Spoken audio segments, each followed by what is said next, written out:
Bien, pues vamos con la contrapartida a Descartes, que es el empirismo de David Hume. David Hume, que nace en el 1711 y muere en el 1776, nace en Edimburgo, en Escocia, y estudia Derecho en la universidad de esa ciudad, donde también se interesa por el trabajo de Newton. En 1734 se traslada a Francia, instalándose en La Fléché, donde había estudiado Descartes. Allí escribe su obra Tratado de la Naturaleza Humana. En 1737 vuelve a Londres para publicarla.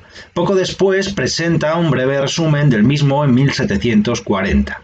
El tratado resultó un fracaso absoluto. Nadie pareció interesarse por el libro. El desengaño fue tal que Hume refunde su primera parte en otra obra más breve titulada Investigación sobre el entendimiento humano, la de 1748. En realidad, Hume repudia tanto el tratado y aconseja incluso que no se lea. Sin embargo, cuando su pensamiento empieza a despertar cierto interés, toda la atención se centra en el tratado.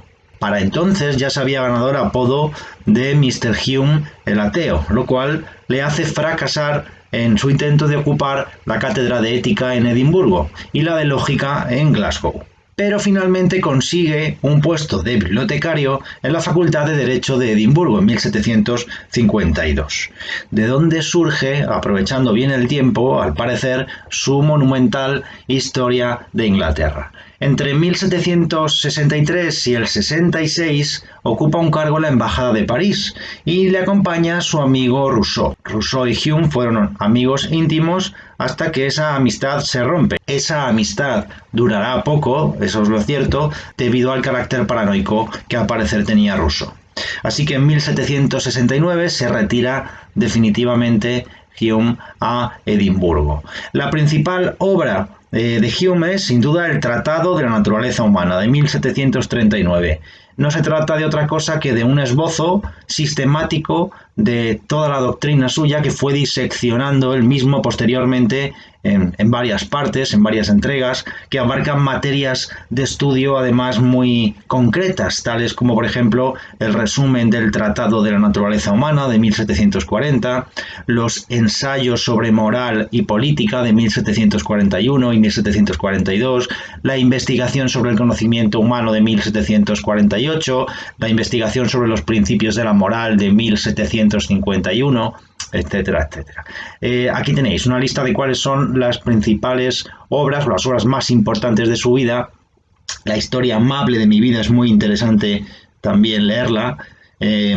Las cartas de un caballero a su amigo de Edimburgo, discursos políticos, historia de Inglaterra, 4 disertaciones, historia natural de la religión, de las pasiones, de la tragedia y del criterio del gusto.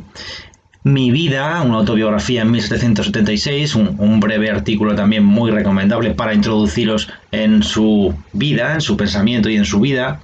2 ensayos de la inmortalidad del alma y del suicidio en 1777 y una de mis favoritas, los diálogos sobre la religión natural, escritos en 1752, pero que no se publicaron hasta 1779. Vamos con el apartado de las influencias, que viene un poco largo porque aquí hay tela que cortar. Porque a Hume hay que situarlo bien, hay que situarlo donde tenemos que ponerlo, y es dentro de la corriente del empirismo. Una corriente que tiene sus raíces, por ejemplo, en la filosofía de Occam. Ya hablamos de Occam en su momento y de cómo su propuesta del nominalismo deja a los universales como ideas, como meros conceptos. De esta manera, esta idea, esta reflexión sobre lo que son las ideas llega, hemos visto, hasta Descartes. Es sin duda Descartes otro referente que tenemos que tener en cuenta, no solo a Occam, sino también al representante máximo del racionalismo, Descartes, como influencias muy significativas en el pensamiento de David Hume. Porque Descartes, como decimos, fue el primer intento de hacer, por ejemplo, una clasificación de las ideas, de analizar las ideas que manejamos con nuestro pensamiento. Y esto, pues, lógicamente influirá también en Hume, porque Hume consideraba que Descartes no se había ocupado del todo bien de esta cuestión y que había que profundizar en la naturaleza de estos fenómenos mentales que tenemos los seres humanos, a los que llamamos ideas o conceptos.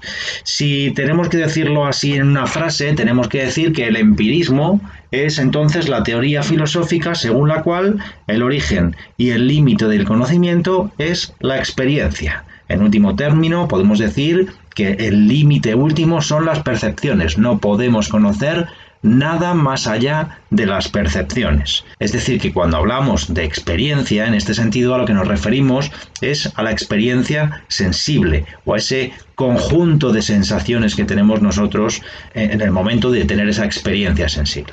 En este momento tenemos que retrotraernos a esos apuntes, a esa introducción, para dejar bien claro lo que es el empirismo y situar correctamente el pensamiento de Hume, porque lo cierto es que el empirismo y el racionalismo son dos corrientes que no pueden entenderse una sin la otra, porque su desarrollo es prácticamente paralelo y sus debates y sus polémicas se dan de manera prácticamente simultánea. Entonces, fijémonos primero en cuáles son las diferencias entre una corriente y otra para poder avanzar en el pensamiento de Hume.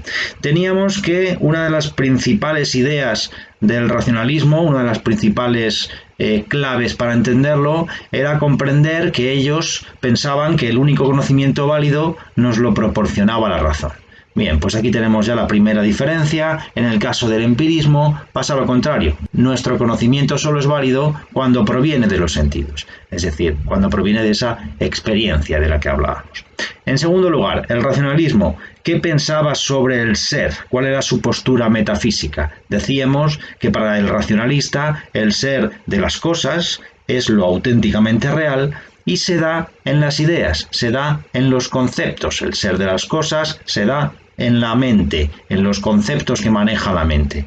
El empirismo, por su parte, dice que no podemos estar seguros de que exista lo real. Más allá de nuestras percepciones, nosotros no podemos estar seguros de nada. Lo único con lo que contamos son con impresiones e ideas, nada más. En tercer lugar, decimos que el racionalismo defendía la existencia de ideas innatas, y ejemplos de ideas innatas pueden ser, por ejemplo, el yo, el infinito, la perfección, la causalidad, etcétera, etcétera. Mientras que para el empirismo, todo lo contrario, no existen este tipo de ideas. Nuestra mente es una tabula rasa completamente. No entra dentro de los presupuestos empiristas asumir que nosotros podemos obtener ideas más allá de la experiencia propia que tenemos del mundo. En cuanto al modelo que siguen unos y otros, ya sabemos que para el racionalismo el modelo arquetípico es el de las matemáticas. ¿Por qué? Porque era el único que nos proporcionaba certeza y evidencia.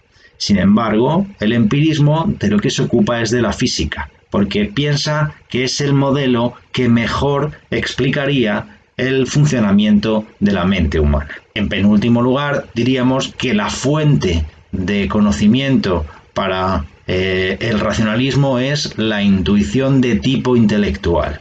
Esta, digamos, juega un papel fundamental en el proceso del conocer, mientras que para el empirismo la intuición solo puede darse como una función del conocimiento sensorial, de conocimiento de los sentidos. Esto quiere decir que intuición sí, pero intuición de tipo sensible. Es otra intuición diferente de la que defendían los racionalistas. Y en último lugar, sabemos que gracias a la aplicación del método matemático es posible para los racionalistas conocer el mundo de manera cierta, con evidencia, es decir, es posible conocer la realidad. En esto es en lo que se basa precisamente la metafísica.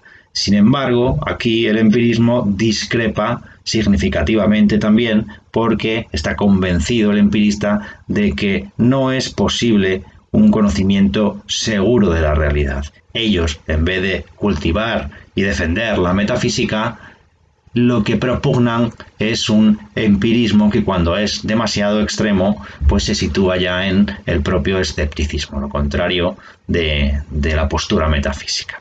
Bien, decimos entonces que empirismo y racionalismo son inseparables para poder entender este periodo y el pensamiento de Hume en general.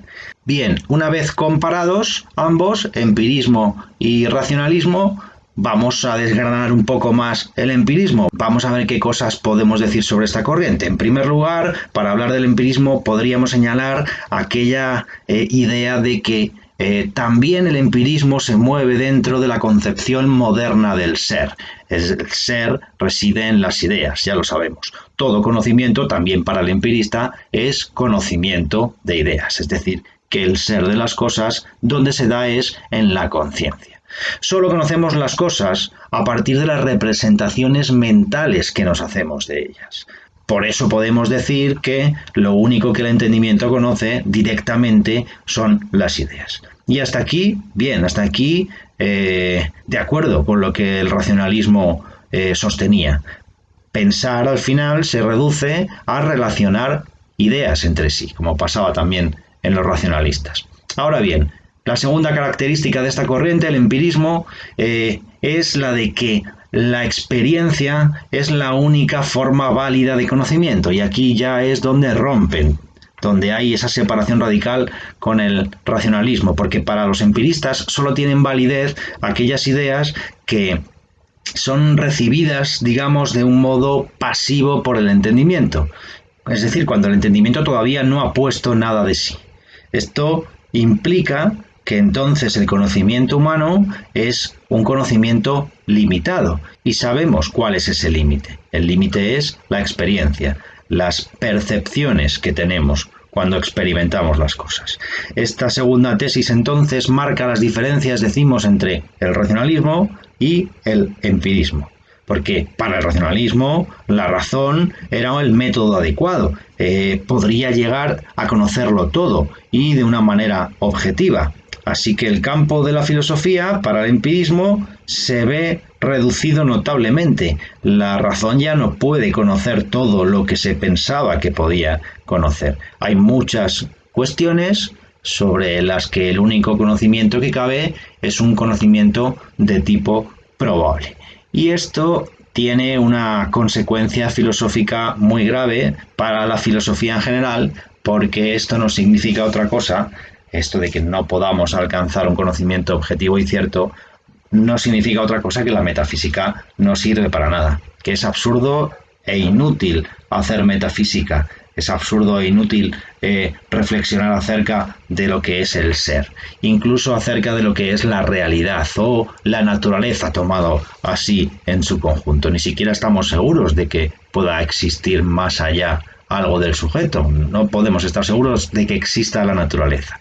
Y de lo que estamos súper seguros para el empirista es de que no existen ideas innatas. No hay nada más contrario al pensamiento empirista que sostener que existen una serie de ideas que vienen con nosotros al nacer. No están de acuerdo ni con el innatismo de Platón ni con el innatismo que defendía Descartes. El entendimiento, según los empiristas, es al nacer una tabula rasa en la que no hay nada inscrito. La vida, las experiencias son las que empiezan a inscribir en esa tabula la información con la que nosotros nos manejamos en el mundo. Como hemos dicho, igual que el racionalismo partía de la intuición de tipo intelectual como fuente del conocimiento, el empirismo partía también de una intuición, pero de una intuición de tipo sensible, interna. O sea, que parten de una intuición también, como lo hacía Occam, por ejemplo, y como lo hacían los racionalistas, pero el empirista parte de una intuición interna, la intuición empírica interna. ¿Y quiénes son los predecesores de este empirismo? Normalmente se suele citar a tres autores o pensadores, que son Thomas Hobbes, un tanto inclasificable, Hobbes, porque también hay quien lo ascribe al racionalismo en ciertos aspectos, pero puede considerarse que él fue el primer empirista porque él fue el primero en excluir a la metafísica de las explicaciones. Es decir, suprime la metafísica para empezar a hablar de posibilidades en la cuestión del entendimiento humano. La segunda figura clave para entender el empirismo es la del científico Newton. Ya sabemos, Newton escribió sus famosos principios matemáticos de filosofía natural en 1687, revolucionando la ciencia y el pensamiento en general. En el siglo XVII es cuando se consolida esa revolución científica que viene gestándose siglos atrás, iniciada antes por Copérnico, y en ella aparece una nueva visión del universo.